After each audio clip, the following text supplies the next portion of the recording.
William Pender. Here. Charles Sawtell. Here. Jeb Stuart. Yep. George Custer. Here. George Pickett. Here. Robert Holliday. Here. James Longstreet. Here. Carl Rader. Here. Philip Sheridan. Here. John Hood. Hey, Jeb. Take a look at this saddle sore. You think that's serious enough to report?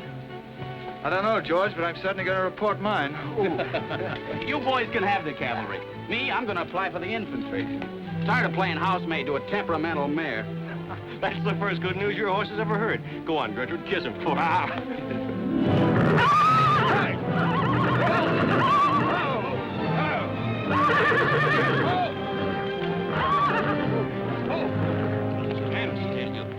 Steady, boy. You weren't so hard-headed, you wouldn't hurt your mouth. I told you before we started you had that curb chain on too tight.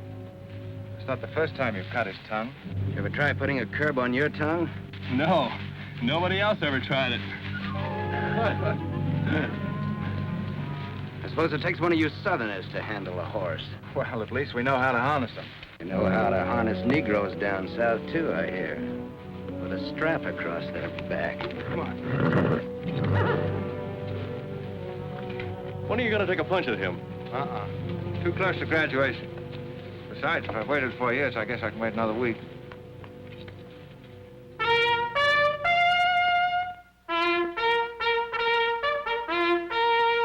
breaking up of the American Union as it now exists is the basis of my plan. And that destruction must be made upon the issue of Negro slavery and on no other. The Union must then be reorganized on the great principle of emancipation. This object is vast in its compass, terrifying in its prospects, but sublime and beautiful in its issue. A life devoted to it would be nobly spent or sacrificed. If the federal government and its constitution are opposed to my way of thinking, the fault is not mine, but theirs. And I shall continue to oppose them with every means and every weapon at my disposal. Who wrote that inflammatory rot? A wise man by the name of John Brown. Where'd you get it? That's my business. If you don't like it, you don't have to listen to it. You meant it for me, didn't you? Take it any way you like. Sure he meant it for you. He tried that abolition stuff on me till he found out I came from Kansas. Never mind, Bob. Come on, Jeb. Let's turn in. There's no regulation against a cadet having his own ideas. But there is one against spreading treasonable policies. You find the truth hard to take, hmm? Listen, Rader. I know the truth of this problem far better than you do. The South will settle it in its own time and in its own way. But not through the propaganda of renegades like this John Brown or any of his followers. You mean that renegade line to include me? Look up your oath of allegiance and answer that for yourself. I'll answer that right here and now.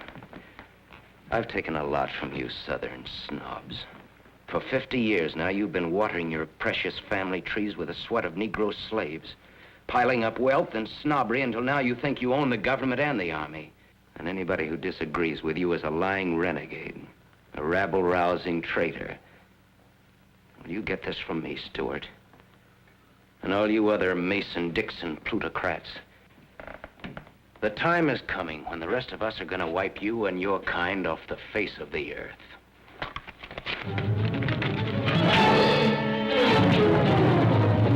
Here, don't be a fool. No, let them fight it out. Hold it, Rader.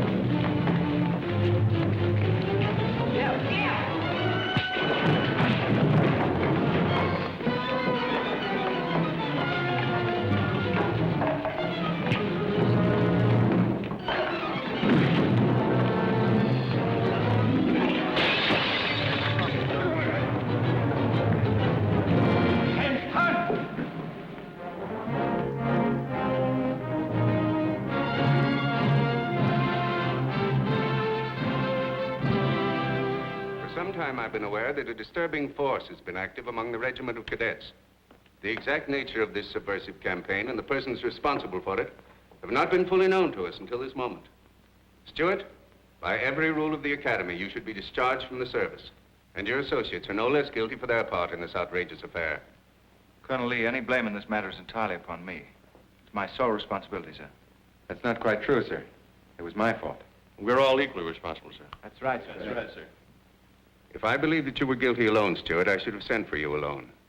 As for you, Custer, and the rest of you, you must be taught that lying to protect a friend is sometimes an extremely dangerous practice. I'm not so greatly concerned about the fight itself as I am about its cause. All 7 of you men have violated the first sin of military conduct, the traffic and violent exchange of political ideas, which are not the affairs of an American soldier.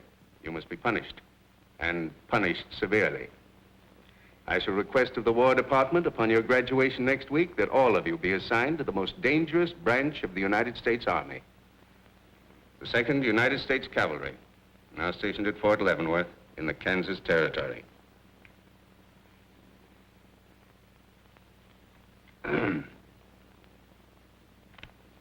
That's all, gentlemen. You're dismissed.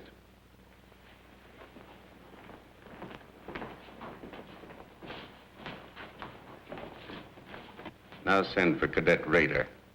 How can you beat that? Fort Leavenworth, suicide station, Kansas, and the Santa Fe Trail. What a piece of luck. That's it, and the cavalry, active duty, promotion. Why, we'll all be generals while the rest of these fellows are still shaved. Oh, that's death of the country, Jeb. Nothing grows in Kansas but trouble. What are you talking about? I grew up out there, didn't I? I suppose he's not.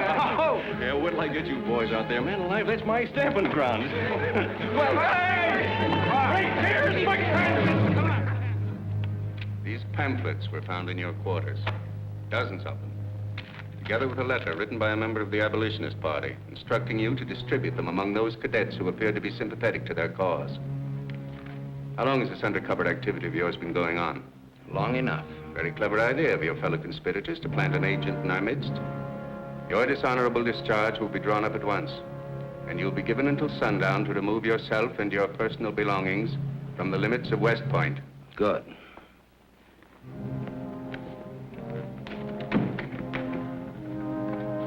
And you can tell Mr. Stuart from me that he'd be smart to stay in the Army, right in the middle of it from now on. Cadet William Q., Ohio. Cadet Martin Evans, Ohio. Cadet Armour Marlowe, New Jersey. Cadet George Custer, Ohio. Cadet James Longstreet, South Carolina. Cadet Philip Sheridan, New York. Cadet J.E.B. Stuart, Virginia. Cadet John Hood, Kentucky. Cadet Robert Holliday, Kansas Territory.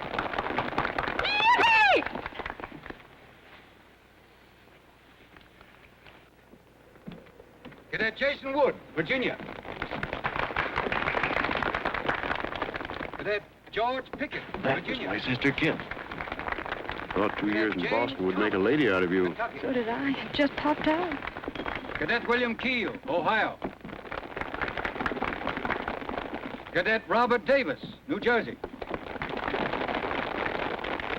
It is now my great honor and privilege to introduce the Secretary of War of the United States of America, the Honorable Jefferson Davis.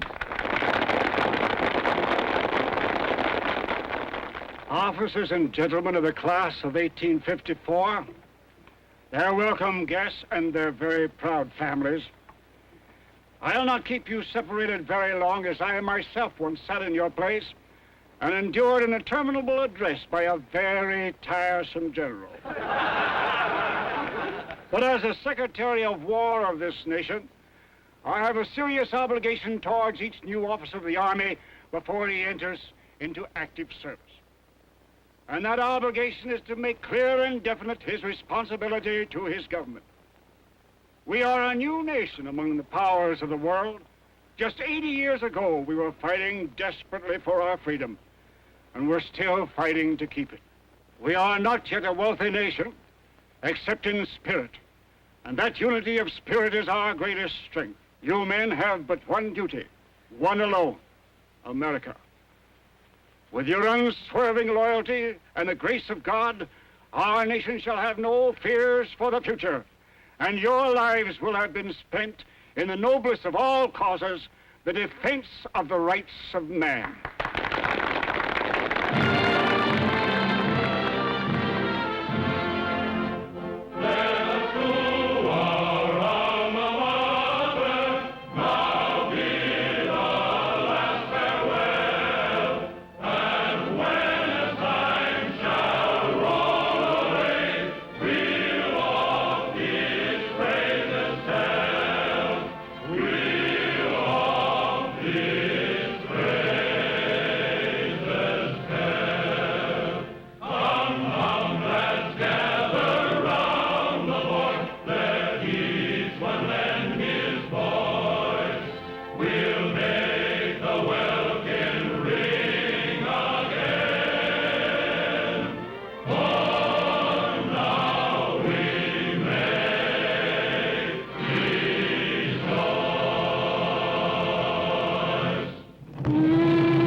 Yep, it's a shame this tea kettle of yours doesn't go any further. What for? There ain't nothing to go to. There's half a nation out there, Cap. Someday I'll build a real railroad to open it up, clear to Santa Fe. For a man who made a fortune out of horses, you sure got a heap to learn. Hey, Cap, tell the boys to speed it up a little, will you? The last time I had to get out and help them chop wood for the engine. Well, the first time you rode with me, I had to change your diapers. Hey, Cap, where am I going? Looks like you're going to Hades. Just wanted to know. Bob's been telling us about that railroad to Santa Fe so long now, Mr. Holliday. Surprised to learn it hasn't even been built. Well, that's not our fault, Stuart. You can't build a railroad over blood-soaked ground like Kansas. Decent settlers won't use it. We're losing thousands of pioneers to the Oregon Trail. They circle right around us. We heard about the raid at Osawatomie last week. What is the true situation out here, sir? Well, Kansas is a territory and not a state. We're ready to join the Union, but the big question is whether we'll go in as a slave state or as a free state. On one side is most of Kansas pro-slavers, people who came from the South. On the other side are the abolitionists, led by John Brown and his sons. Between those two elements, they've made Kansas a boiling pot of rebellion and massacres. That's why the Army sent you boys out here to Fort Leavenworth. See, suicide station. It's quite an honor. Excuse me, will you, sir? Surely. You know, the first time I saw you at the graduation, I thought of what Napoleon said when he first met Josephine. What was that? He said, I never knew this savage land they call America could breed such perfect beauty and mortal form. Thank you. That's a lovely line. Yes, isn't it? George has been using it for years, haven't you, George? I wish I could think of nice things like that to say. You wouldn't like what I'm thinking now. You were going to tell me something more about Kansas. Yes, what do you do on Saturday nights for fun here? Well, as I remember, half of Leavenworth takes a bath and the other half gets drunk. And since there are only 2 bathtubs in town, things get kind of exciting around midnight. Kid! By the way, how'd they ever come to name you Kit Carson Holliday? Well, Mr. Carson and my dad were very good friends, and they were so sure I was going to be a boy that they named me before I was born. Oh, I see. Well, I'm certainly glad they were wrong. Me too. Me too. Me too. Hey, conductor. Yeah? What are you going to do about that? About what? I'll tend to that. Hey, I thought I told you them Negroes had a ride in the last coach. Their tickets give them the right to ride wherever they please. Now, I don't want any trouble with you, mister. And you better leave us alone. Well, I don't know what this country's coming to. Tickets? Stop shaking, Hannah. There's nothing to worry about. We're only a half an hour from the border. If we don't hurry, they'll be across the border. All right, go ahead.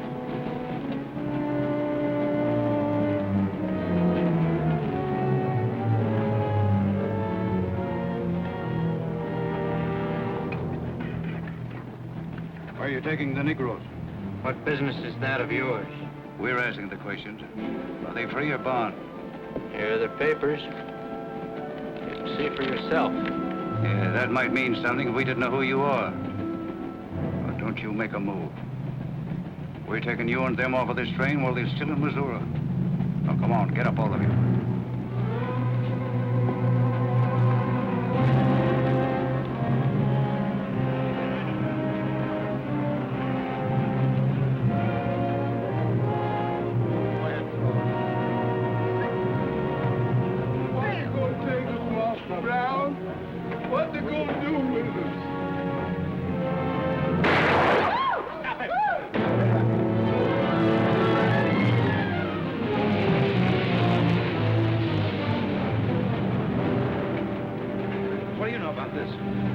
There's the trouble. Negro slaves. He was trying to sneak them across the state line. I'll get that murderer Jayhawk over this if I have to hang for it. Who was it? Oliver Brown, one of John Brown's scurvy litter. Get up in the doornail. Come on, you gate-eyed greenhorns. Give me a hand. They know you spoiling the carpet. Come on, get him out of the way. Come on, Jeb. Now, don't get excited, everybody. Sit down, please. This is what they mean when they call it bloody Kansas. There'll never be any peace along the Santa Fe Trail while John Brown or any of his followers are alive.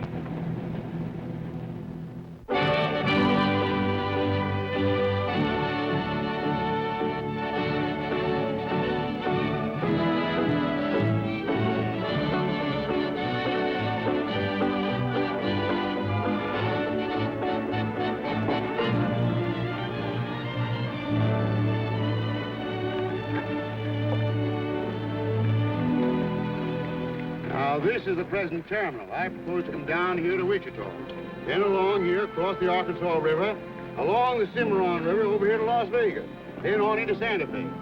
Now, that'll be our first section of track from Leavenworth to Wichita, right over the trail. How soon do you figure to start? Well, the men back east say they're ready to put up the money as soon as we can prove that a railroad through Kansas is safe and will pay. Dad! Yes, kid? Where did you put the loading list? List? Gosh, I clean forgot to make one out. That's great. 98 tons of freight ready to roll and no orders for loading. How'd you run this business while I was away? That's why I sent you away, to show you what a skirt was. Look at your clothes. Look at the grease on your nose. What would your friends in Boston think of you now? Frankly, Dad, I don't much care. If you're going to keep your nose in a paper railway, I better keep mine in the family affairs. Tex! Wendy! Tex! Where are those ornery customers? What do they think they're getting paid for? Tex! Why didn't you tell me? Getting jealous, huh? Why, I didn't even see Lily when I said goodbye to her. Oh, now don't start lying to me, you double-crossing buzzard. I know you didn't buy that there looking glass to see your own ugly mug. I suppose you're figuring on wearing that female cinching belt. Wait till Lily sees what you brung her. She'll brain you if it ain't physical impossible. Why, you ignorant. Tex! Hey, you two! Where in the name... Will you come here? Hello, Miss Kit. Hello, nothing. Are you gentlemen of leisure by any chance interested in employment? We lost our watch. Yeah, we didn't have no idea of time. I ought to give you both your time and throw you out. Where in town have you been? Well, you see, we had to buy these knickknacks. Well, we sort of got a gal in Santa Fe, Lily, Hofstadter, and what do you mean we? I'm engaged to her. Well, who ain't? You setting up housekeeping in Santa Fe, or is this just gilding the lily? Oh, she wanted us to fetch her one of them fancy Prince looking glasses. Ain't it pretty? What's your answer to that, Tex? What are you laughing at, you long-eared jackasses? Go on, get to work, both of you. Go on, jump to it. You better hide that thing or start wearing it.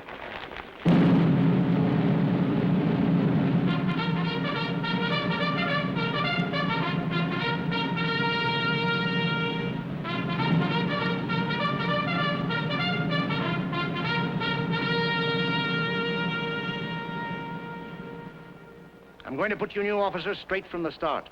This is Fort Leavenworth and not West Point. You were sent here to man a frontier garrison. 3 of the officers you're supposed to be replacing are buried back of the hill in the little military cemetery. The other 4 haven't been found yet. The Regiment of Mounted Rifles has only one job, to keep the peace in Kansas. And we're here alone. There's no other fort between us and Santa Fe, and we're proud of that responsibility. We've got a tough reputation in the Army, but they respect us in the West. See that it stays that way. Order of the day. Lieutenants Longstreet and Holliday take B Troop and put them through close order drill. Lieutenants Stuart and Custer will take 8 men as an escort for the freight caravan, leaving at noon for New Mexico. Draw the usual supplies and report to me for final orders.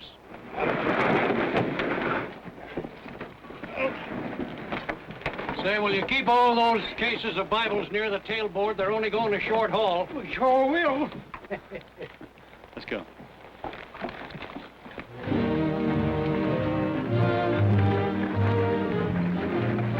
Convoy ready, sir. We're ready if you are. Good. I hope you have a nice quiet trip.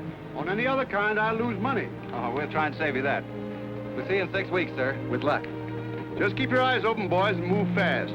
You'll like the scenery, but don't trust it. Right. Goodbye, sir. Goodbye, Stuart. Goodbye, Custer. All right, men, get ready to tie down those parts and check everything.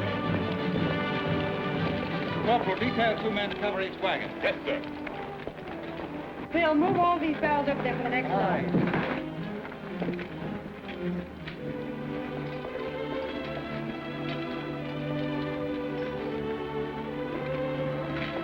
Well, hey, looks like we both got the same idea. Looks that way. How are we going to work it? Here. I've got an idea. Let's draw for it. Fair enough. Right.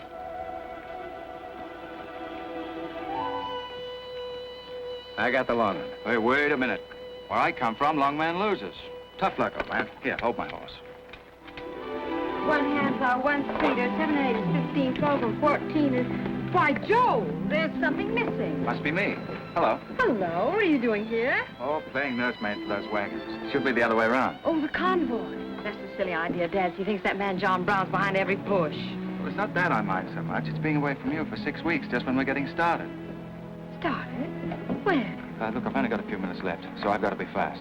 You haven't been exactly slow for a couple of days. I've never seen such a pair of whirlwinds as you and George Custer. Oh, George, poor old George. Well, never mind about him. Look, kid, I might as well tell you before I go. I'm completely crazy about you. What? No, wait a minute. Let me finish. I needn't warn you about army life. The pay's bad. I'd never be home. You'd probably be a widow in 2 weeks. I see. Have you thought of any particular names for the children? No, be serious, will you?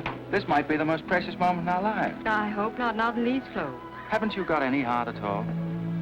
Yes, I have. And it's going to stay right where it is. I don't know a thing about you, Jeb Stuart. My brother thinks you're wonderful. But then he was dropped on his head when he was a baby. Well, at least you'll let me kiss you goodbye, won't you? Oh, well, it's quite an honor, but no thanks. I don't really deserve it. Well, hello. Say, this is quite a surprise. The corporal's looking for you. Says it's very urgent.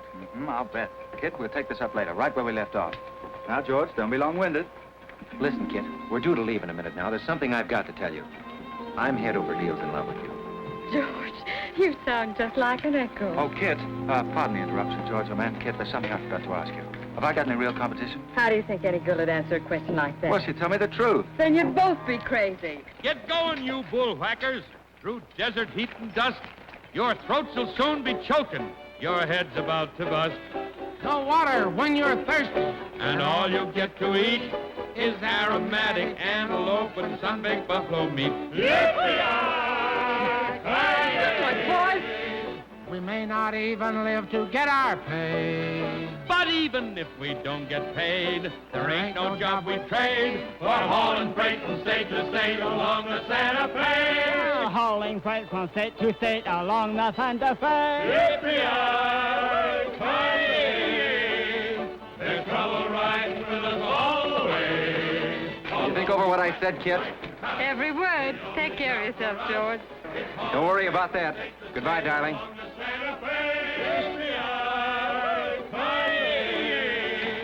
The trouble riding with us all the way. Although we sweat and fight and cuss, the only job for us is hauling freight from state to state. Want to make a little bet, kid? Sure, on what? Those 2 boys? I'll give you 3 to 1. I can name the winner. That's ridiculous. Which one do you want?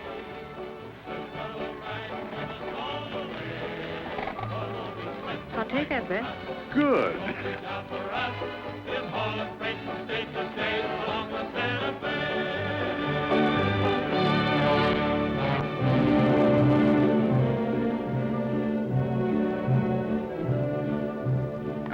instruct all volunteers not to enter Kansas unequipped, nor to display their weapons to public view. Let that be understood beforehand.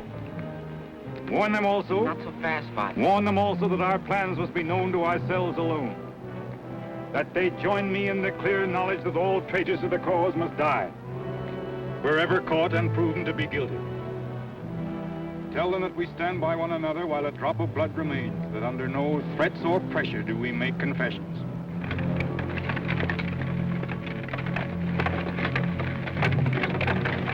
All right, that's our camp. I might as well tell you when you get this far, you don't turn back. You don't have to worry about us. We ain't the kind that quit. That's fine. Just see you keep it that way. Save all of us a lot of unpleasantness.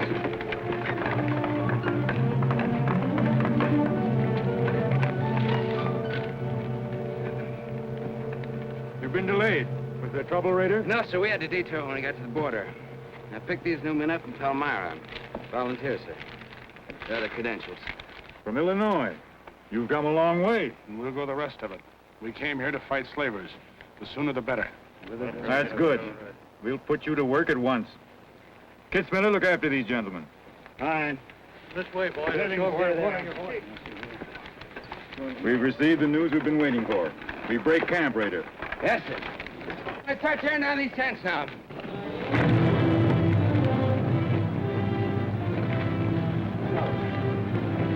Oliver. He's hurt. I'm all right. Where's Father? Father. What has happened to you? Where are the Negroes you were told to bring? A couple of pro-slavers tried to grab us on the train. I shot one of them and jumped off. You left 4 helpless people alone to save yourself.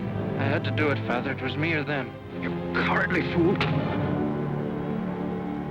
In future, obey my instructions. We leave at once.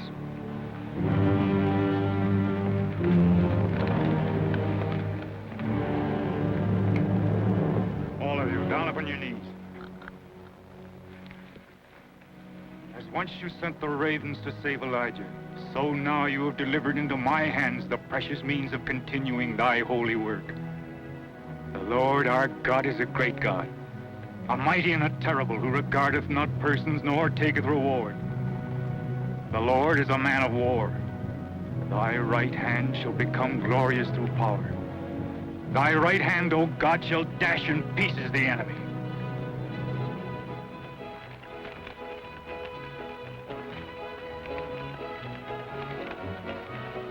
Hey, Oscar! When we cross the river, you watch out for that wagon. It's got my looking glass. Hey, Tex, these horses are pretty tired. When are we going to make camp? Oh, as soon as we cross the river, and then we'll be out of danger from both sides. You know, Lieutenant, I'm sure glad we're leaving civilization. It's getting too dangerous for a peace-loving man. I run into some of them abolitionists once, but who's this feller John Brown that talks so much about? Oh, as far as I know, he's just a dirty old windbag. In fact, he's just your type. Either of you ever meet him? No, but 2 of them fellas he killed at Osawatomie were friends of mine. You mean Jim Doyle and Alan Wilkinson? Yeah, and that's the reason I'd sure like to meet up with this here Mr. John Brown. He's got no quarrel with people like you, Tex. You do much better to leave him alone. Well, you can count me in anyhow. Even if he ain't harmed no friends of mine, I sure hate to miss the good fight.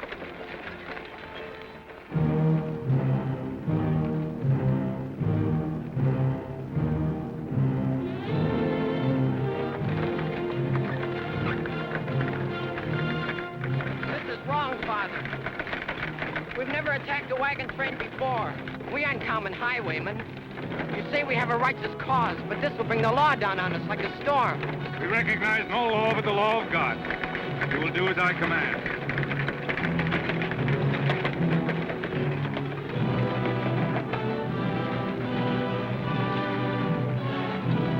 Take your men back, Rader. Wait for my signal.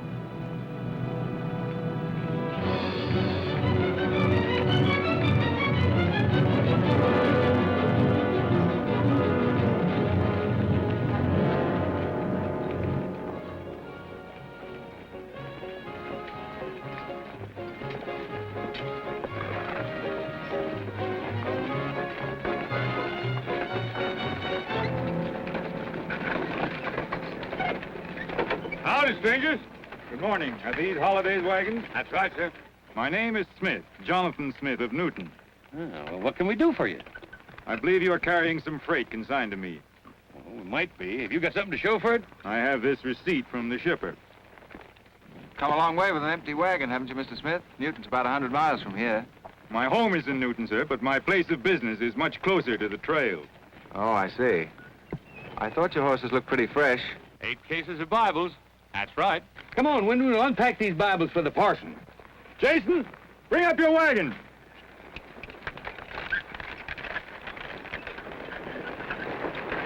Get that pack down. I got to get them Bibles unpacked for the parson. That's a funny thing. I've seen that fellow somewhere. It's the way it seems to me. It isn't the kind of a face you'd forget in a hurry. No. Wait a minute. I know. In some magazine, The Atlantic, I think. Well, then he's either from Boston or he's a missionary. No, it was something else.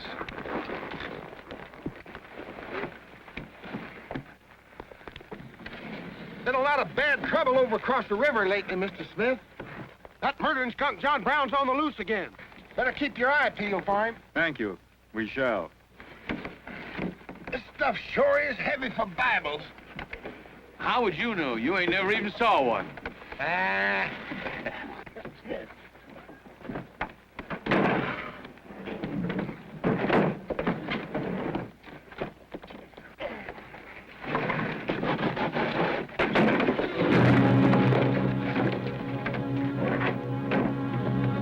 Just a minute. I'd like to see those Bibles. There you are. Put your hands up and keep them up.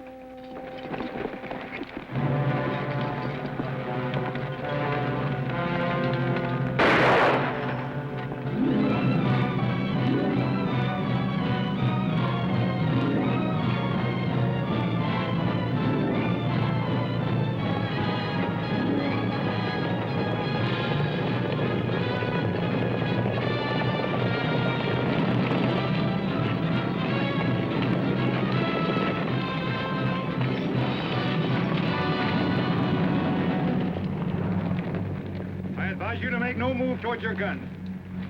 Bring up the other wagon. Now then, quickly with those other crates. All right, get a move on there. Only the ones marked Bibles. Hey, Jeb, look. Our friend Rader. Well, this is a surprise. And a commission in the cavalry, too, huh? I see you've got the commission you were after. You know these men, Rader? Yes, sir, very well. This one, Stuart, comes from a rich slave-owning family in Virginia. He called you a lying renegade once, and I jumped him for it. John Brown, him? John Brown? I have nothing personal against you men, but I will deal harshly with any interference. I might have known you'd wind up with this outfit. Well, that's one of the troubles with the Army, Stuart. They don't teach you to think ahead. They do one smart thing. They teach you never to turn your back on an enemy without first making sure he's harmed. Stop it! We'll not saddle ourselves with a killing just to satisfy your personal quarrels. One more murder won't mark you any deeper than you are now, Mr. Brown. I intend to be a marked man. Back to your horse, Rader. Back to your horses, all of you. I've given you fair warning. You can keep your heads or lose them as you wish. Move on.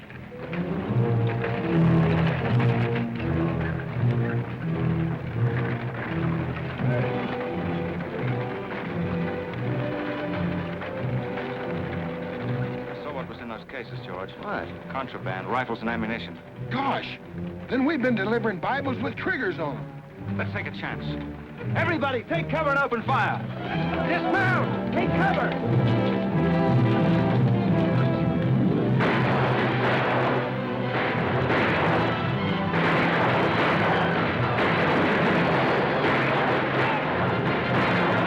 Cover the wagons and move back. We mustn't lose any more men.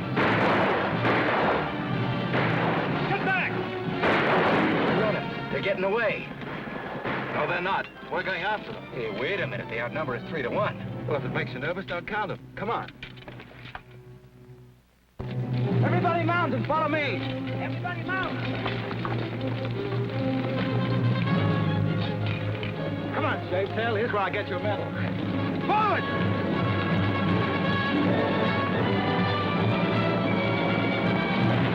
Get those wagons out of here!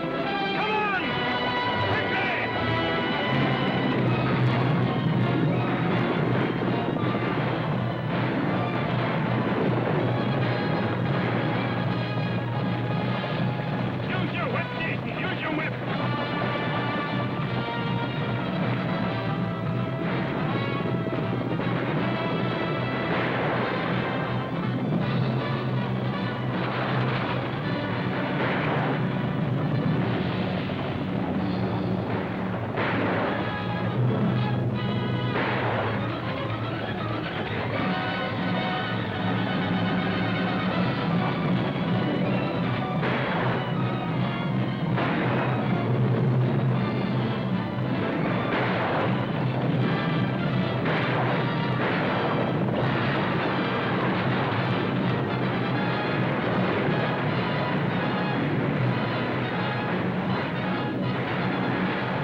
I couldn't help it. I didn't do anything. All right, son. Nobody's going to hurt you. Who are you? Jason Brown. Brown. You one of John Brown's sons? Yes. Yes, but I never did anything. He made me go along. I never killed anyone, I swear it. I'm getting out. I'm quitting. You've got to take me with you. All right. Bring a horse up, George. Bring up the horses. Have to carry him back. The boy's badly hurt. It's his father's madness really striking home now. Jeb, there's a purpose behind that madness. One that can't easily be dismissed. George, you've seen the needle on a compass, haven't you? It's got a whole card to swing around in, but it always wobbles back to the north. What are you driving at? Just this. I've always known where your sympathies lay. It never affected our friendship, and it never will. But it isn't our job to decide who's right and who's wrong about slavery. Any more than it is John Brown's. I guess you're right, Jeb. I'm sorry. That's more doggone fun than I've had since we got hemmed up with them engines. Yeah, well, the next time we shoot at a common enemy, you let me do the shooting. Boy, my gullet's as dry as a powder horn.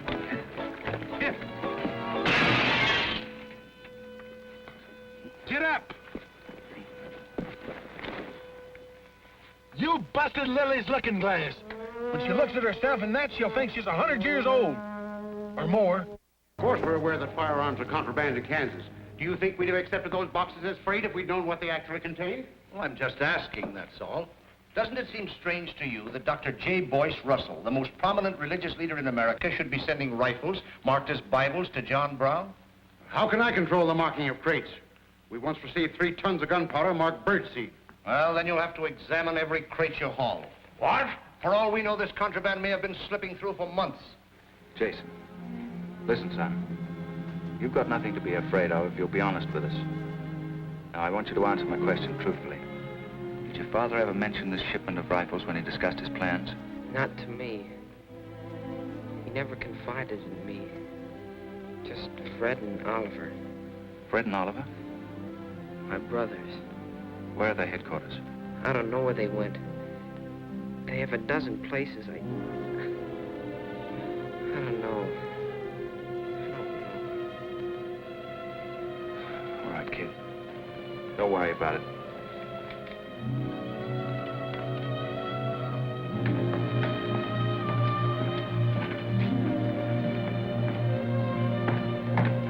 These guns are no mistake. Anyone with the best interests of Kansas at heart can tell you that. No bandy-legged bushwhacking soldier can talk like that about the holidays.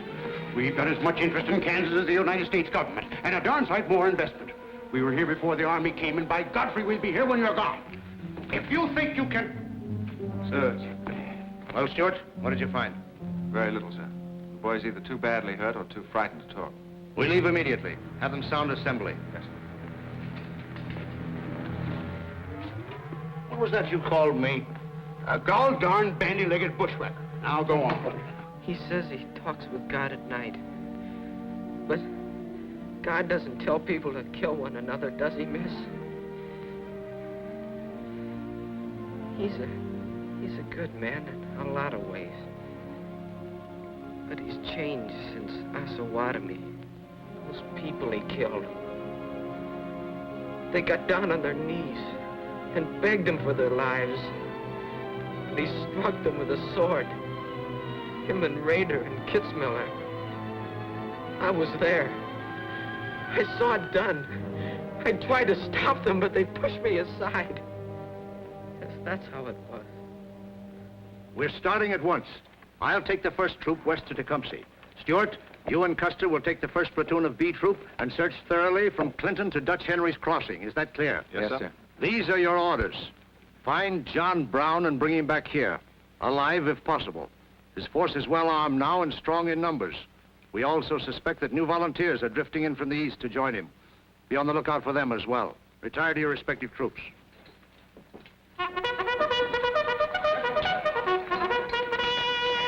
What's that? They've caught some more of us.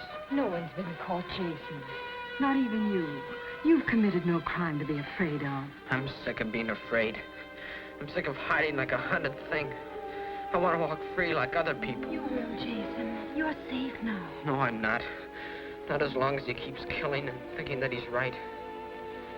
He can't be right, can he, miss? I don't know. His reasons may be right, Jason.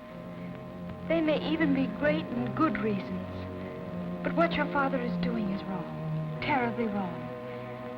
And he'll keep on repeating that wrong as long as he lives. Then I'll never be free of him until one of us is dead. I know that now. My life don't mean anything. But if he dies, maybe this whole scheme of his will die with him. I'd rather have it that way. His life. Even if he is my father, against many thousands. I'm gonna tell you where to find him. Oh, Jason, I'm not trying to... I'm gonna tell you anyway. In the house of Jubal Morgan, Palmyra. That's where they went. That's their headquarters. Tell the soldiers. It's better that way. His life against many thousands.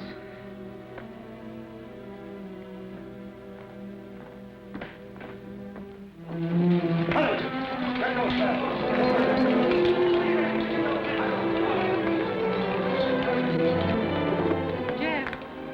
Hello, darling. How is he? It's very serious. I left the doctor with him. Poor little Deb. Jeb, he told me everything. The whole nightmare of his 15 years, even the place where his father is now. He said he wanted me to tell the soldiers. Where? Palmyra, at the house of a man named Jubal Morgan. Jubal Morgan, Palmyra. I wonder if that's the truth. Jeb, I'm frightened. That boy is crippled for life. And that man on the train, he died for a principle. And a man killed him for a principle. One of them is wrong, but which one? Who knows the answer to that, Kit? Everybody in America's trying to decide it.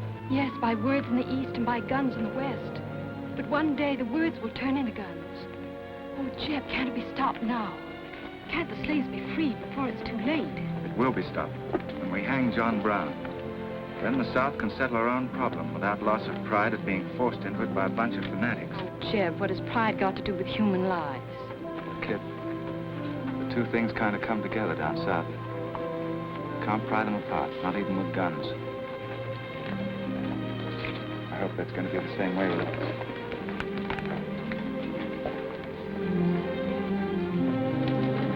Uh-oh, that's me all over, Clumsy Custer. Or can I get into this, too? Yeah. Sure. Looks like you're in on it. Don't miss much, do you? I've seen you work before, son. That's where I learned. Just credit one more to my account, Kit. I like to let the interest accumulate. Well, goodbye. Goodbye, George. Kid, don't be long, Jeb. No. Goodbye. Kit, remember this, will you? I love you. Put that in your little bonnet and keep it there until I come back. I'll remember. Goodbye.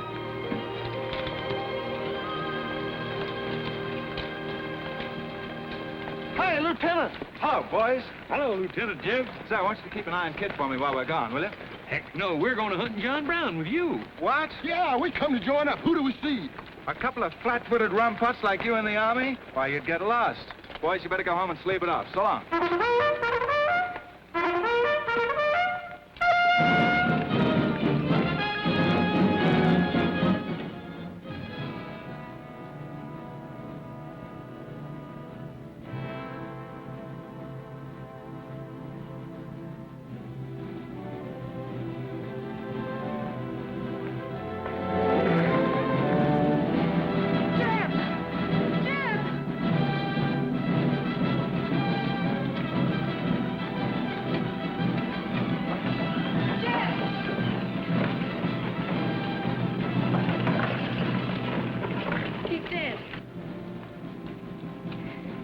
Find John Brown.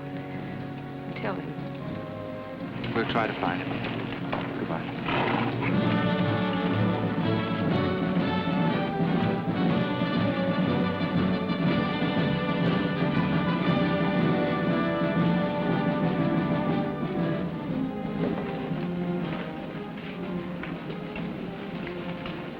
Kid, once when you were about this high, Tex Windy brought home a wolf cub with a broken back. You nursed it for weeks, but it finally died with its head in your lap. You cried for days, but it was just a wolf cub. would probably have grown up to be a killer like his father.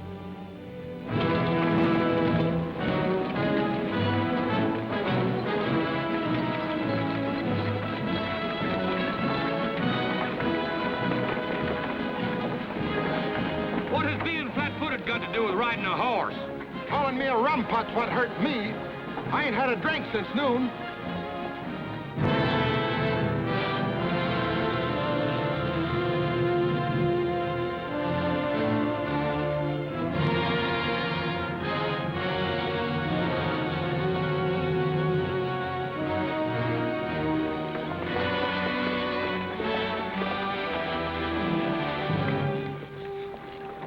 All right, get the sledge.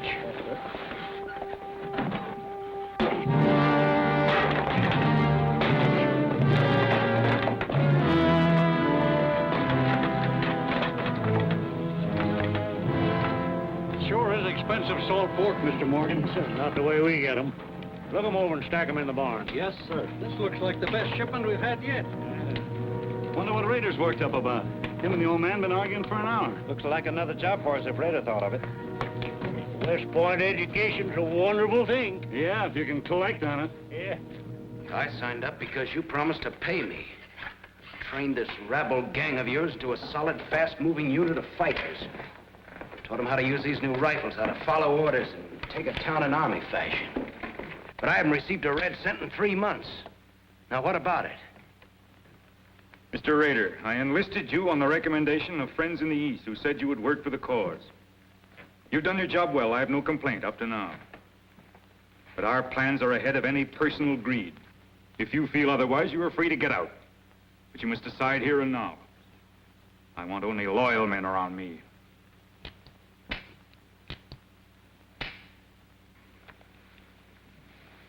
You've no argument with my loyalty. I proved that at Osawatomie and every other town we've raided. But you hired me as a military expert at a set price, and I'm only asking what's rightly due me. And I say that you will receive it in time. Only let me think in peace. My son is a prisoner in the hands of our enemies. Even now he may have a rope around his neck. An innocent boy who never fired a gun in anger in his life. While I stand here powerless to save him. All right, I'll wait. Well, what's our next move?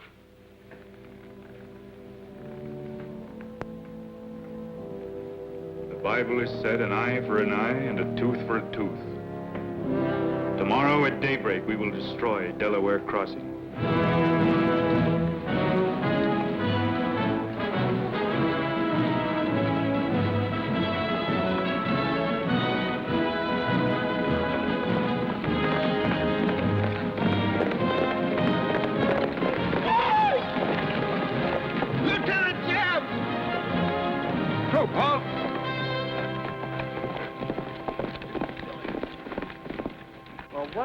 Well, the Major sort of turned us down, too.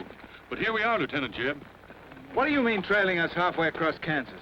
We don't want you to get lost. You see, I know every wrinkle of this here country just like my own face. Well, you're sure that's just as dirty? I've got a good mind to get a couple of mules and strap you on the back and send you home. A fine-looking pair of soldiers you make. Well, all we need is some of them pants and a cap. And then, of course, if some soldiers just our size gets killed, why... All right, get back to the end of the column. Go on before I get that mule. We don't have to obey no orders. Since we ain't in the Army. But we will. Yeah. Wait till Kit hears about this. She'll skin him alive. That's if they got any skin left.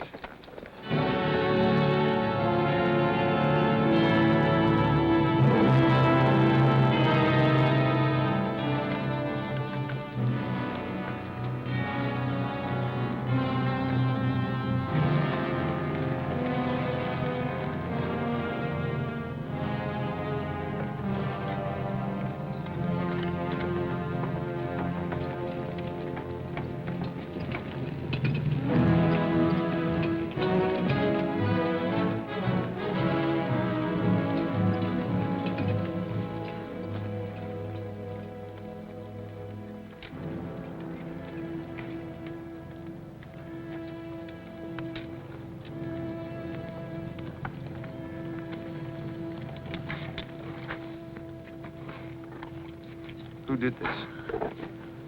John Brown. How many men did he have with him? Around 100, maybe more. How long since he left? 3, 4 hours. We lost count of time.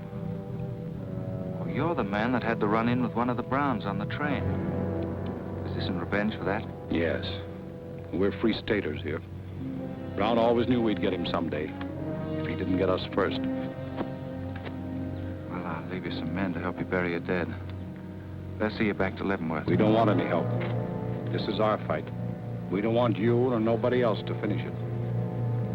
I'm going to take care of John Brown myself.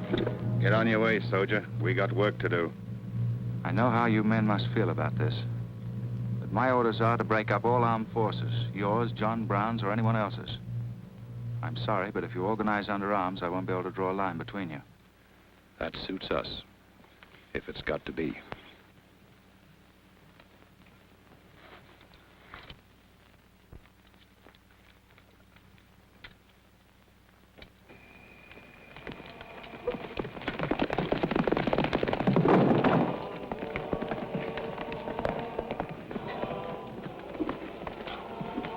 What did you find out, Kitzmiller? A troop of cavalry from Fort Leavenworth are headed this way.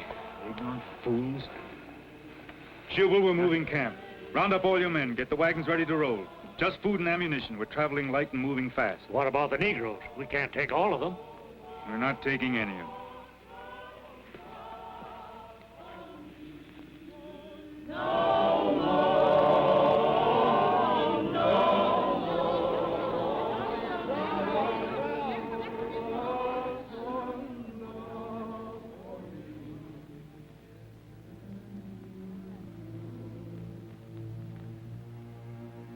My children, the hour of deliverance I promised you has come. I am leaving Kansas now to continue God's holy work. For Gideon took 10 men of his servants and did as God had said unto him. And it was so that he did it by night. And when the men of the wicked city arose early in the morning, behold, the altar of Baal was cast down. Please, Captain Brown, what did that mean? What you gonna do with us? Means that you are free, the first of many millions to whom I shall give freedom from slavery. Does just saying so make us free? How we gonna live? Get food and shelter? There are many good people in Kansas who will give you work and protection. From now on, you must fend for yourselves, as other free men do. My work here is done. Praise God. Glory, bless God, we's free. The captain done kept his word, we's free. We's free, we's free.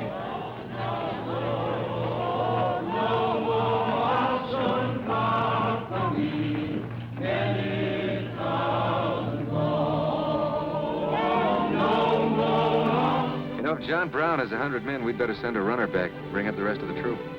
Better do it tonight. I'm going into Palmyra, George. You alone? Don't be crazy, Jeb. That town's full of jayhawkers. They'd shoot you on sight. Well, I'll have to take a chance on that. I'm going to get some other clothes, take a couple of men, and go in and do some scouting. I'll try to send you back word. Good luck. Say, do you two fellas still want to join the Army? Huh? I've got a job for you. There's no picnic. It's pretty dangerous, but I think you're the fellas for it. What do you say? You mean we're going to have a real cap and a uniform? Mm-hmm. Well, we might have to be buried in them, but it sure sounds like a deal.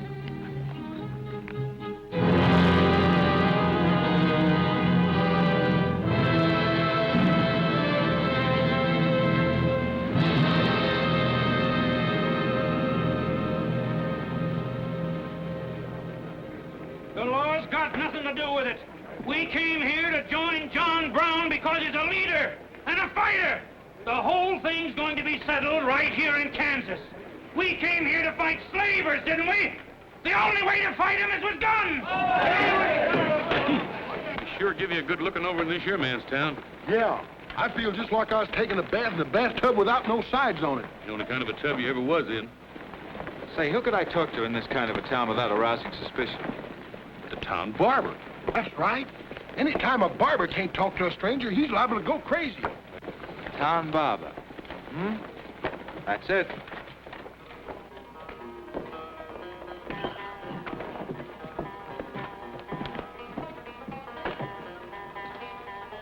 Howdy, boys. Howdy. Howdy.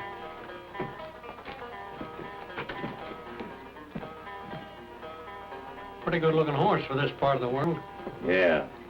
Kansas is all right for men and dogs, but it's pretty hard on women and horses. Say, look at that brand.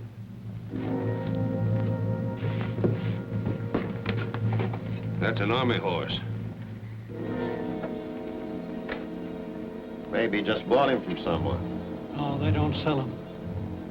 Nobody rides that brand but a soldier. You keep your eye on him till I get back.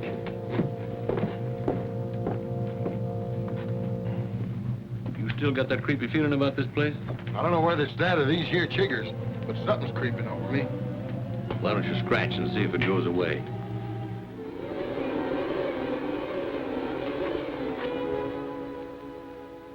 Yeah, I reckon that is all it was. Say, I got it now. We was on the same train a couple of months ago when that fella got killed.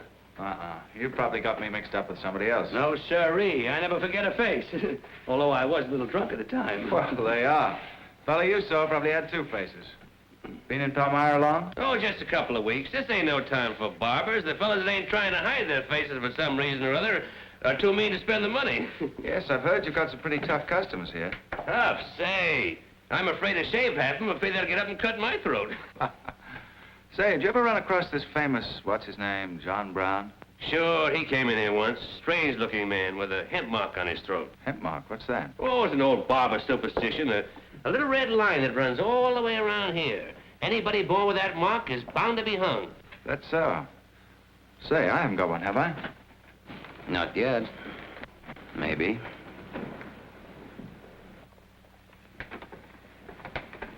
Well, well.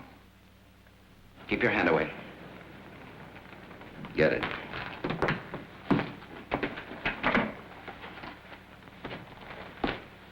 This was quite an idea, Stuart. You're coming in alone first to look around?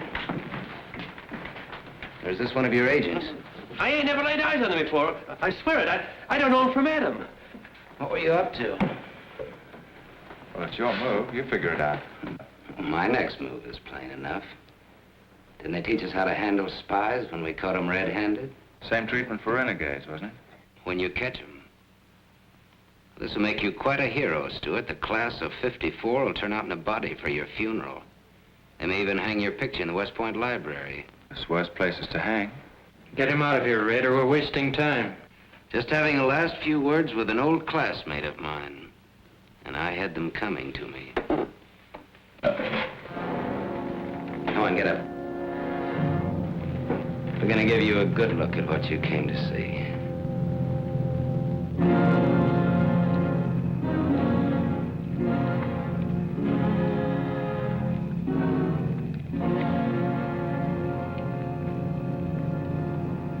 We can't afford to take chances, sir. He was sent here as a spy. It's my advice to get rid of him. Let's string him up. Yeah, right away. Wait for it. What did you hope to achieve by coming alone to Palmyra? The Army has orders from Washington to bring you to trial. I hope that if I came face to face with you first, a lot of unnecessary bloodshed might be avoided for your men and mine. Were you innocent enough to think that I would surrender myself to you without a fight? I hope that you might consider yourself innocent enough to do that. Half of the people in America believe in your theory. A lot of them even condone your methods. That'll guarantee you a public trial. Fool. I'm not on trial, but the nation itself. Are you too stupid and blinded by a uniform to see what I see? A dark and evil curse laying all over this land. That's right. A carnal sin against God. Can only be wiped out in blood. But why in blood? The people of Virginia have considered a resolution to abolish slavery for a long time. They sense that it's a moral wrong. And the rest of the South will follow Virginia's example. All they ask is time. Time. Time? For 30 years, I've waited for the South to cleanse its soul of this crime. Since childhood, I have been possessed of the fire of correcting this wrong. I tried peaceful agitation. As God is my witness, I tried. Peaceful means failed long ago. Now I shall force a decision by bringing both sides into armed conflict. Letters, words, talk. The time has ended for that. Strength and action are wanted now. Not a voice crying in the wilderness, but a David armed with the power and the glory. David had a son, hadn't he? A son? Yes, Absalom, who deserted his father and went over to the enemy.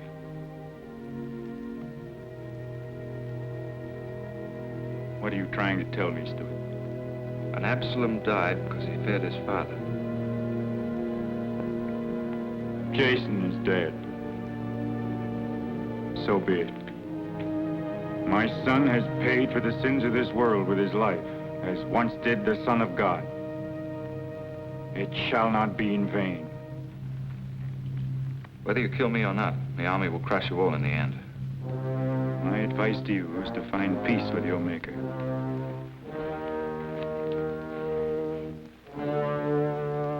Now the big one. Sit down. I never liked barbers no-how. Now spill out, you little bitty rum weasel. I'll cut your throat. Where'd he go? I swear I don't know, boys. I think, well, they were taken out that way. Who took him? The three fellas. One of them was Oliver Brown. Do you see this razor? Well, I'm keeping it, and if you move a hair when we get back, I'm going to strap it on your liver and barbecue your carcass. Now, you stay where you are.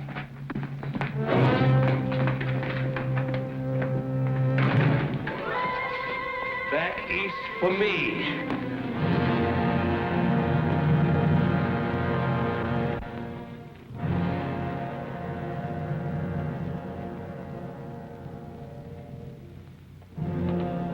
I called you all together as witnesses to hear my words. An enemy to the cause has entered our midst, stealthily and by night, with the purpose of planning our destruction. But the hand that has never failed us has come once again to our protection. It is not with malice or revenge that we take this man's life, but in just retribution, as befits all enemies of mankind, all enemies of God. Ready, sir.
Killed? We's coming, boss. That white man talk like he's a friend.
nation now, Hale.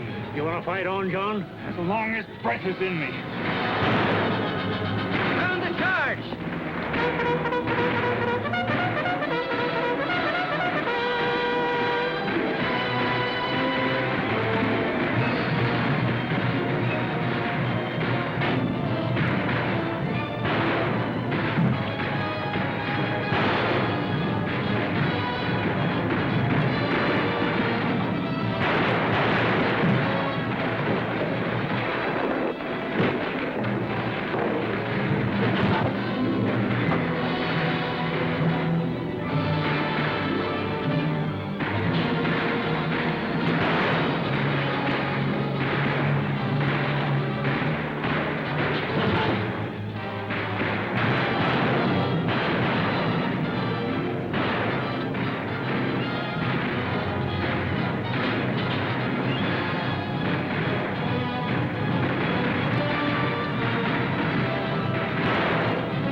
After them, George. Don't let them get away. Load up!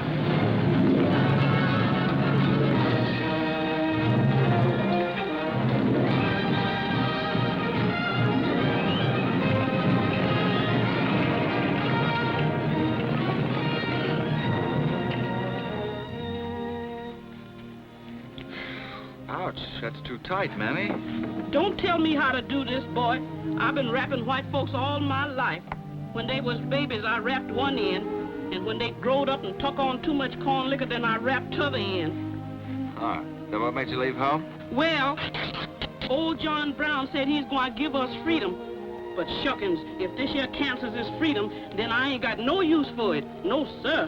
Me neither. I just want to get back home to Texas and set till kingdom come.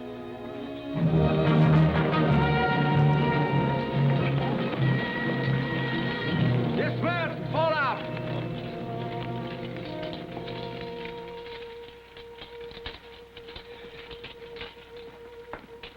Well, we had a nice ride.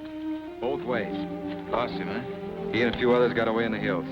I think I hit one, Jeb. You ought to heard him holler. Heard him holler, you jughead. That was me. You shot my hat off. Well, it won't matter much. He's broken for good. From now on, he'll find every man's hand against him. Nothing will ever break the force of John Brown, Jeb. Not even death. Oh, you're wrong, George. He's finished. His force is broken forever.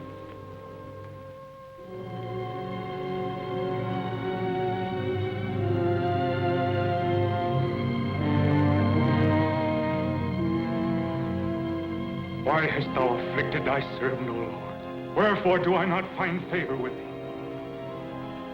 Why hast thou laid the weight of all this people upon me? Yes. This is the sign for which I have waited, O Lord. This is your command, the burning bush. Let there be no peace in all this land until we have revenged ourselves upon thine enemies. As once you smote the Philistines, smite now the fury of thy wrath upon these blind, misbegotten fools. And I shall be thy right hand. I, John Brown, shall be the sword of Jehovah.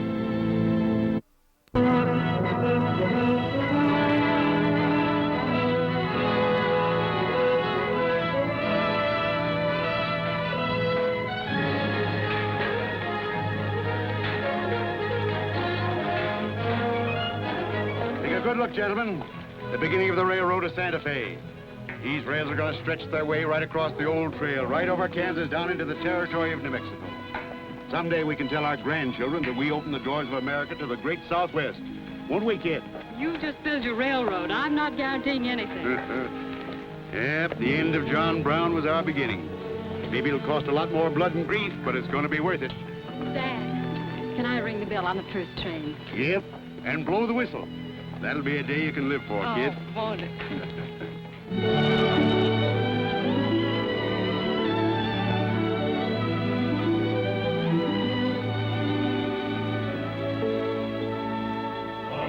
Fill your glass and fellows and stand up in the road.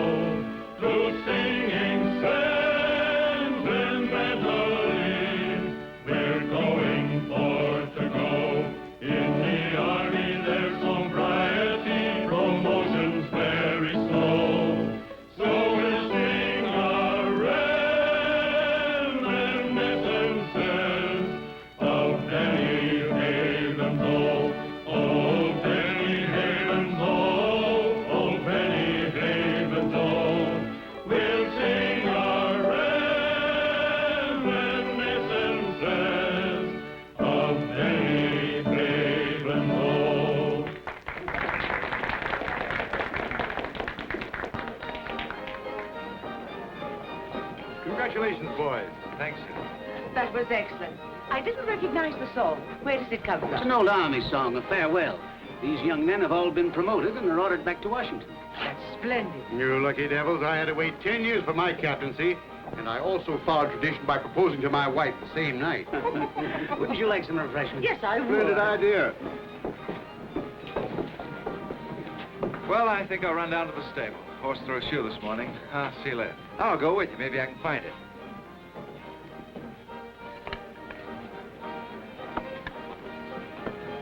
What did you have to go and lie for, telling the Major we was the best barbecuers along the Santa Fe Trail? I just mentioned it sort of casual. How'd I know he's gonna take us up on it? Wait till he starts eating this. He won't take us up, he'd take us up and out. You think it's gonna be hard chewing, Tex? Well, I don't know. I still got a hunch. We should have skinned it first. We took the horns off of it, didn't we? What is the captain's pay, Jeb? $38? 40. 40 a month.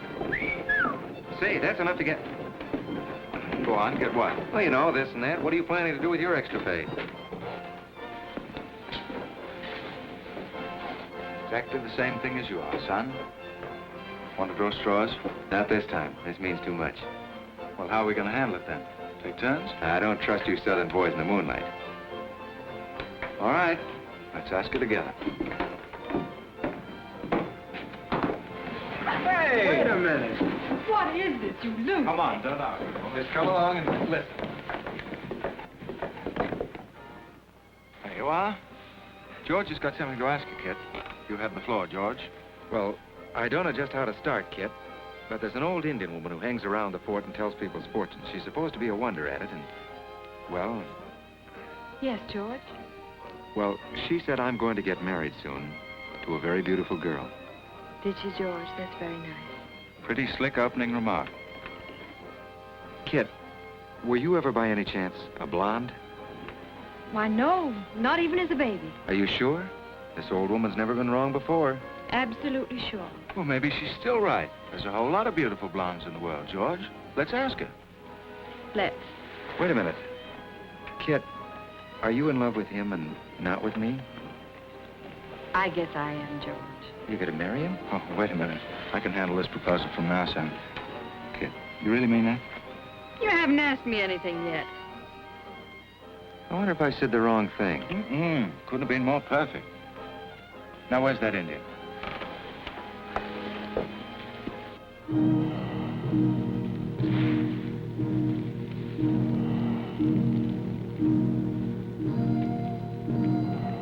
Yanta bajo ida, tamonya matam amo am dosi anapoje. Ah, chuka, kama chuka, ah. Kanya. Well, what'd she say, Kit? You know the lingo. She says that this is one of the last times we'll all of us be together as friends. Now ask her something sensible. Who's going to be the first general? When is tam wanigan? Oh my God, American matambo am bosi oju. She says that one day you'll all be famous men, great in battle, but bitter enemies. What? Pickett, Hood, Custer, Sheridan, Longstreet, and me, enemies? Now I know she's crazy. Where'd you ever pick up this old faker, George? I can tell better fortunes than that with tea leaves. Well, we might as well get our money's worth. Ask her what we're going to fight about. Yeah, who's going to start it? Waganesh wanji migadwat. Mama matakse gocho MB imapisi armacha. Majia ka autumn kaja mamtramo opisi achuka mapia mapa.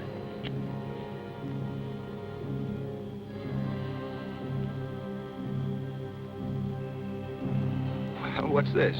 Too ridiculous to tell? She says the fight has already started. Somewhere in the east, a man is lighting a torch. Now, at this very moment, the two of us will help to kill him. But none of us can stop him.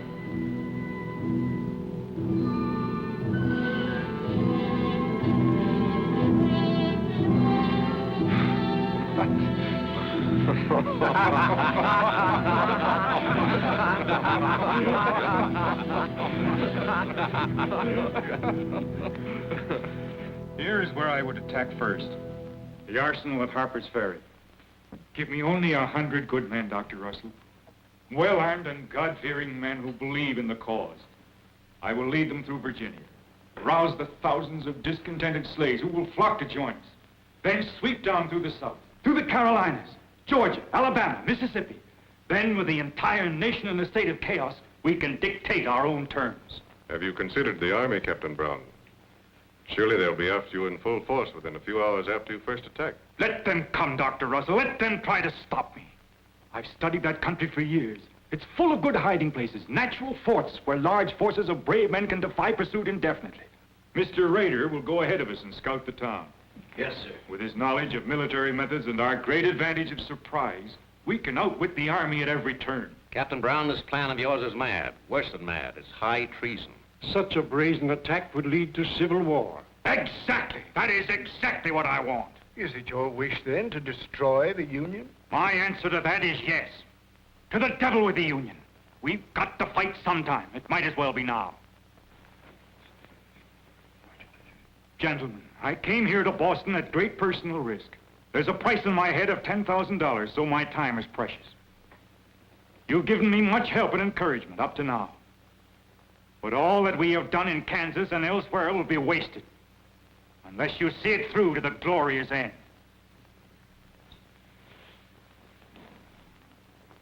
How much money will you need?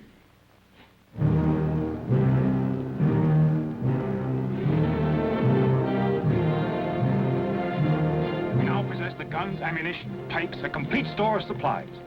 The place and the hour is set. Harper's Ferry, daybreak, Monday, October the 16th. We will strike with 2 forces, suddenly with complete surprise, and then move rapidly through Virginia. You men all know what will be demanded of you. Yes, we're with you, Captain. It's Rader. He made good time.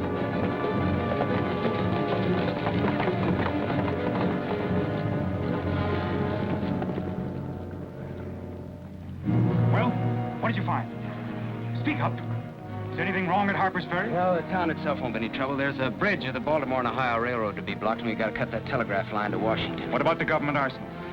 It's guarded by only 2 men. Here, I made this rough map of the place. Good.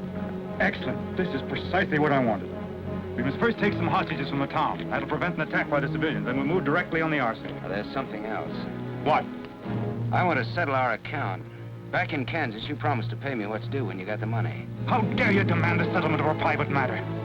With the nation's hour of deliverance not 3 days off. Well, that's putting the cart before the horse, isn't it? I've done a job for you nobody else could do. So I was right at Palmyra. The cause itself means nothing to I'm me. only holding you to your word. Are you indeed? Have you forgotten so quickly my methods with disloyalty? I haven't forgotten anything. But you've got the money to pay me and you can't afford not to. Then add this to your memory. I haven't waited 30 years to bargain with a rogue at the final hour.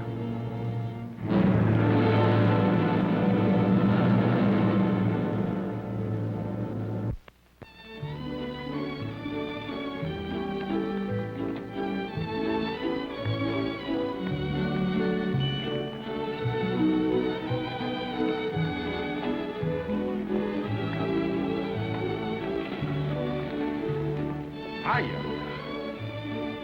This is the kind of army life I like. Did you ever see me waltz? I've heard of it, but this ain't no Santa Fe shakedown. Hold it. You in high society now. Come on. May I have the invitations, please, gentlemen? What's them? Them's them little white cards. We ain't got no invitations, Joe. Can't we get in on our uniforms? No, sir. Not unless you wants to go right out on them again. Oh, we're the fellows who cleaned up Kansas. Ain't you ever heard of us? Sorry, sir, but we don't need no cleaning. Good evening.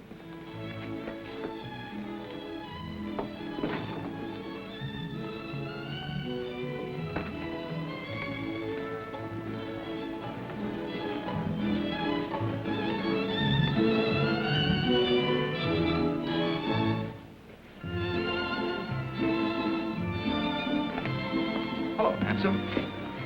Oh, hi, Jeb. My, you're a dream tonight. How's the party? I don't know. She hasn't come out yet. Who are you waiting for? Oh, a friend of mine promised me a surprise tonight. A night I'd remember the rest of my life. Yeah. You don't know any girl here but Kit, you know. I'm not talking. Maybe you don't rate quite as high as you think you do, Captain Stuart. Hello, Kit. You look wonderful. Thank you. Say, George was just telling me you promised him the biggest night of his life. Where do I come in? You don't. I'm very fond of George. Thank you, Kit. I haven't told you this, but we have a deep understanding. Wait a minute, Kit. Are you serious? What is this? I'm going to take care of George for the rest of his life. Kit! That is, he's the man I think he is. Oh, Kit, I have my faults, but I can be as faithful and loyal as any man that ever lived. Soon see. Now wait here, both of you. Tough luck, son. I guess we can't all have charm and good looks, too. Custer, I hope you're joking, or you're not going to have either. Oh, don't take it so hard. I mean, this is something that could happen to the whole... Charlotte, I want you to meet Captain Custer and Captain Stuart. This is Charlotte Davis. We were schoolmates together in Boston. It's a pleasure, Miss Davis. Thank you, Captain. Oh, yes, indeed. A great pleasure. I've heard so much about you, Captain Custer. Me? Mm-hmm. Well, well, that is, well, that is, Shall we dance, Jeb? Yes, of course. Who is she? That's the blonde. The one that George was promised by old Sit in the Mud. Oh, I see. Well, it's pretty nice. Don't you think? Left wheel. Company, halt. Present.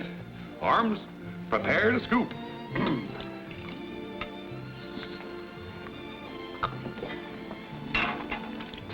Yes, sir?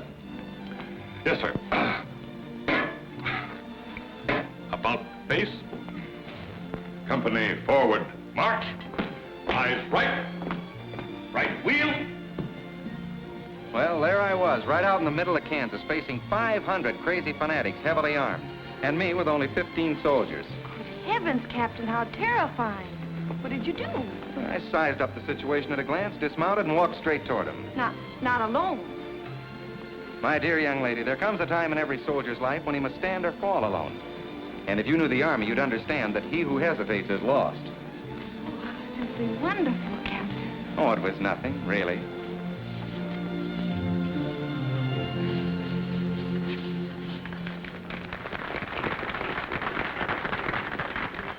Will you come and meet my father, Captain? I'd be delighted. Is he in the government service? Yes, but I think he'll lose his job in the next election. Oh, that's too bad. Say, he should be in the Army. You know, politics don't bother us. He'd rather go fishing anyway. Father. Hello, Charlotte. Hello, Colonel Lee. Hi, dear. Father, I'd like you to meet Captain George Custer. Oh, but of course I met the captain at West Point when he graduated, didn't I? Yes, sir. Hi, Custer. I'm fine, Colonel Lee. We've heard good things about you. Congratulations. Yes, the captain's just been telling me how he put down the trouble in Kansas by himself. Splendid job, pile, man. Splendid. Wasn't there also a chap named Stuart, Jeb Stuart, connected with that campaign? Stuart? Yes, sir. He was around. Shall we dance?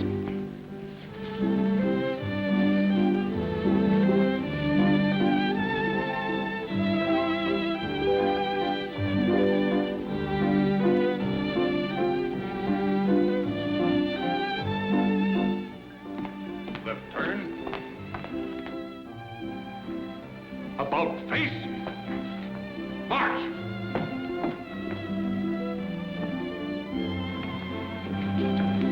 Jeff, go away. You've danced with your sister once already. I don't want her, I want you. Come on. Here, you can't leave me stranded alone in the middle of a ballroom. Quiet, spread. Phil, take over this detail, will you? Oh, may I? Are you drunk? Well, if I'm not, I ought to be. I've just seen enough to knock anybody down. What are you talking about? An old friend of yours is outside. He asked me to bring you to him.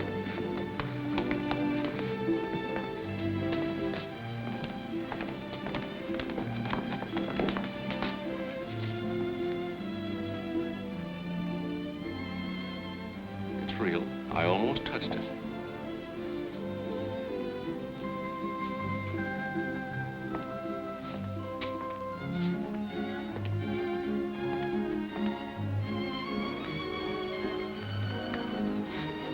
What are you doing here? I came to find you. I know what you think of me, Stuart, that I'm no good. Well, maybe you're right.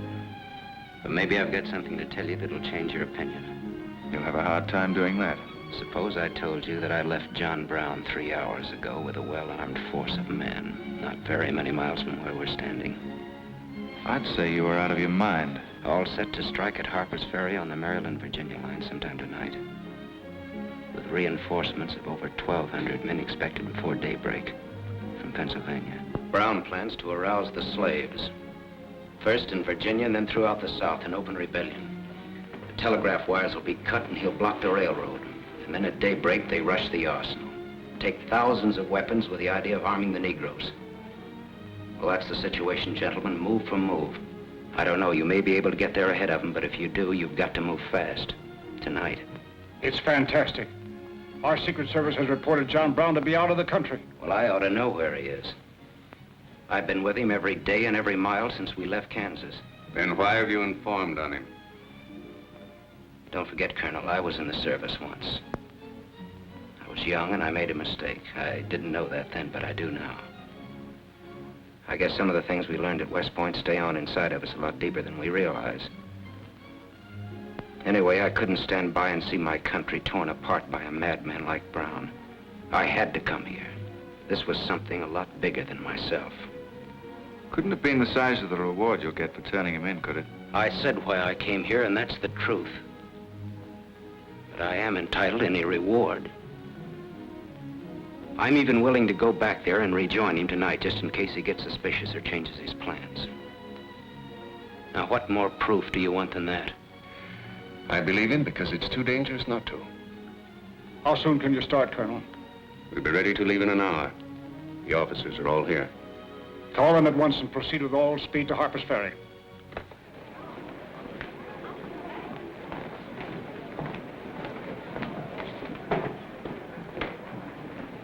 Did you have your orders, Captain Stuart? Yes, sir. Jeff, what is it? What's happening? John Brown. Get the little Davis girl to take you home, will you, darling? But why? But... I'm sorry, I can't explain now. No time. But try to keep the others calm. Tell them there's nothing to be excited about. Goodbye. Goodbye.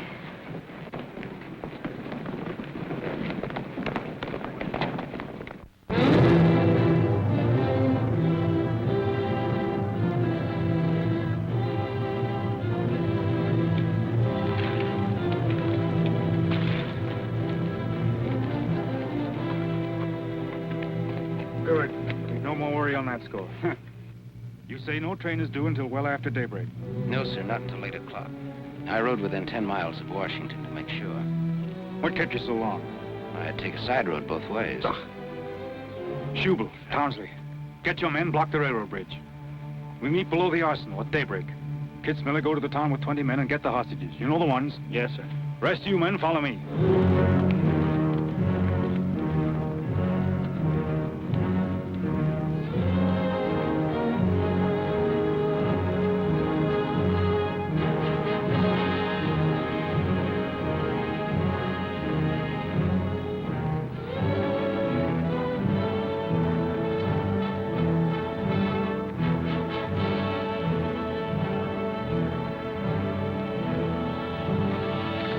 Drop your guns.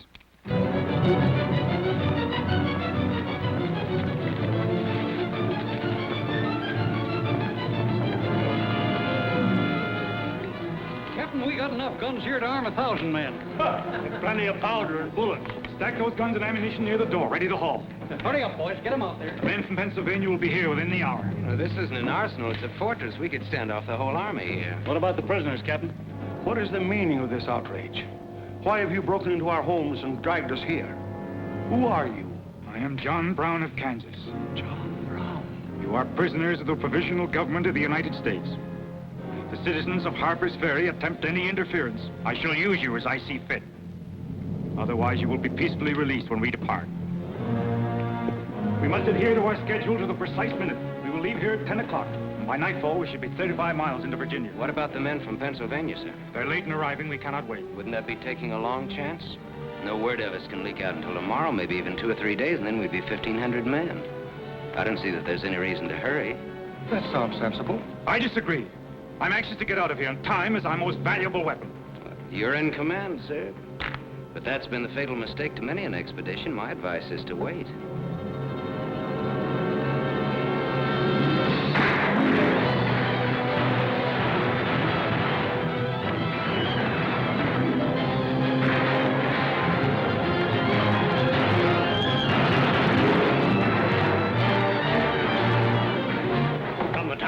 trouble firing at it. Just a handful of them with old shotguns.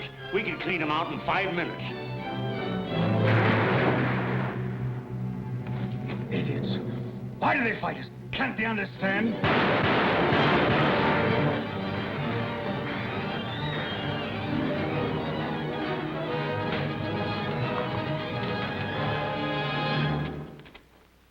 What is your name? Brewer. If you value your life and those of your fellow townsmen, you will do as I say. Yes.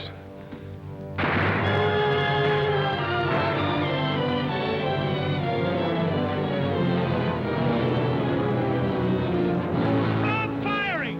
You are endangering the lives of your friends! John Brown promises that if we leave the arsenal in his hands, he will harm none of us. No! Run downstairs! We'll cover you! Quick!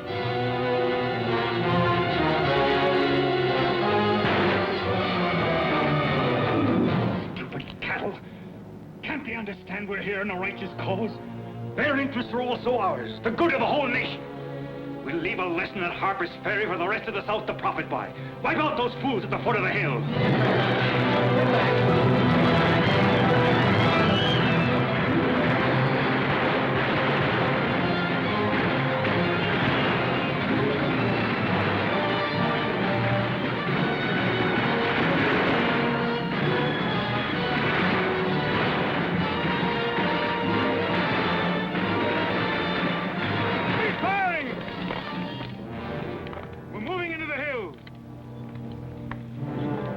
Take all the weapons and ammunition you can carry with speed. It's well past noon. We can wait no longer for the Pennsylvanians.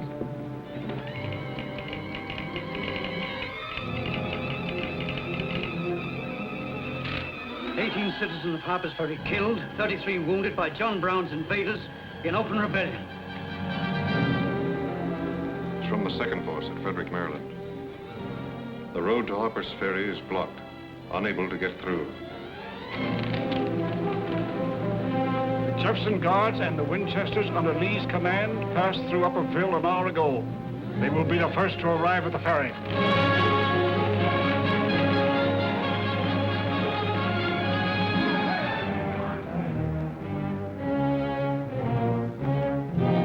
What are you watching, Rader? The North Road, sir. The North Road is over there. This is the Washington Turnpike. Oh, I thought our men might circle the town as That was not their orders. Help with the wagons. Yes, sir. Well, don't you think we ought to wait another half hour? It might be that...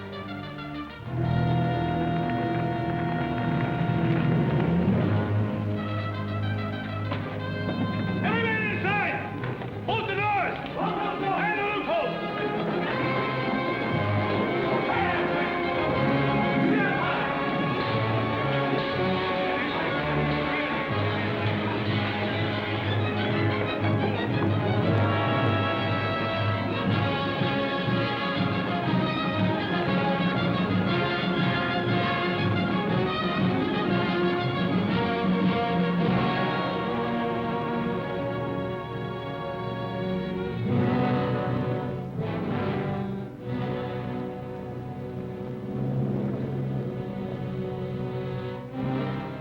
Wait, you say.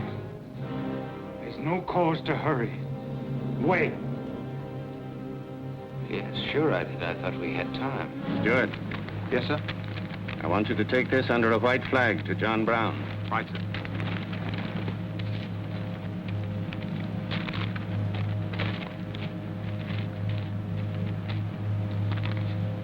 There's to be no parley.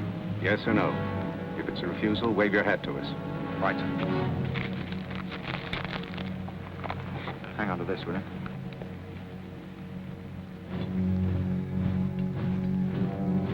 Captain Brown, they're coming up the road with a flag of truce.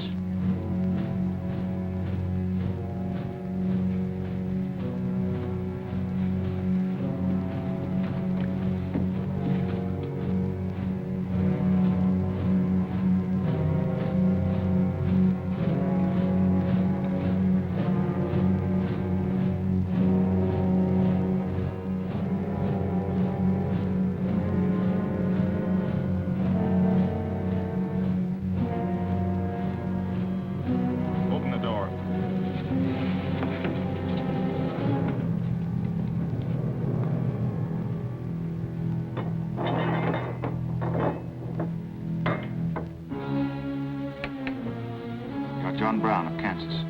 I am. We've met before, I think. And thanks to Mr. Rader, we now meet again.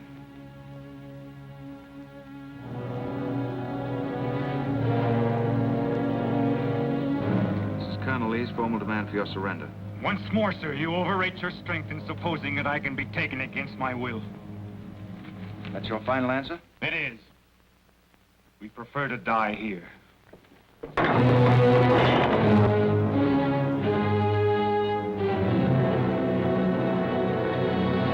to surround them. Take Troop B to the right of the gallop. Troop A to the left of the gallop. Troop C, draw your carbons. It's out. Go, take cover. Forward at a gallop. Follow.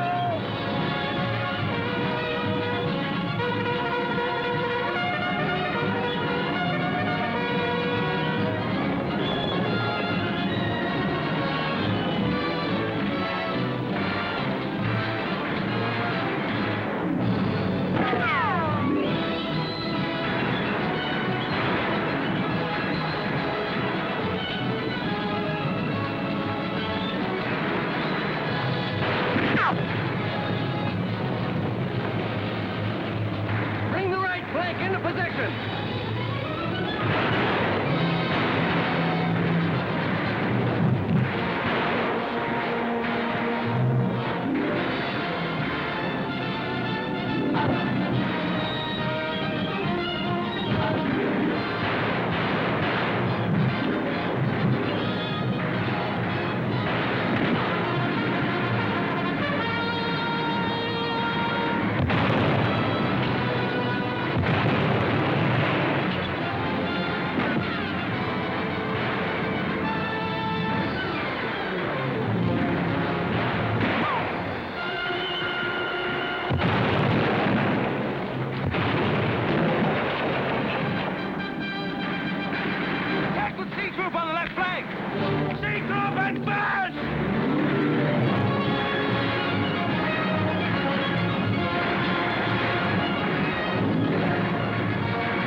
He was born for this. I'm not crying for him, Jeb. I see something else up there. Something much more terrible than just one man. Have you any last words, John Brown?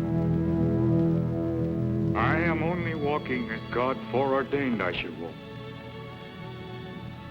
All my actions, even the follies leading to this disaster, were decreed to happen long ages before this world began. But I cannot remember a night so dark as to have hindered the coming day, or a storm so furious as to prevent the return of warm sunshine and the country at peace. I, John Brown, am now quite certain that the crimes of this guilty land can never be purged away but with blood. I let them hang me. I forgive them, and may God forgive them, for they know not what they do.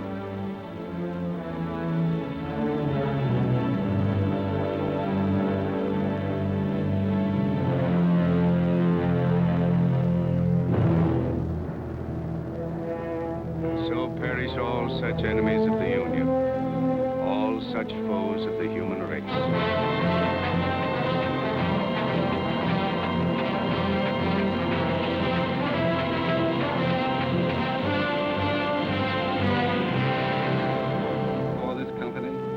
There to have given and pledged their troth each to the other, and have declared the same by giving and receiving a ring and by joining hands. I pronounce that they are man and wife, united forever with ties that no man shall break asunder, nor the years disturb, whose shining paths shall run together from this day hence unto eternity.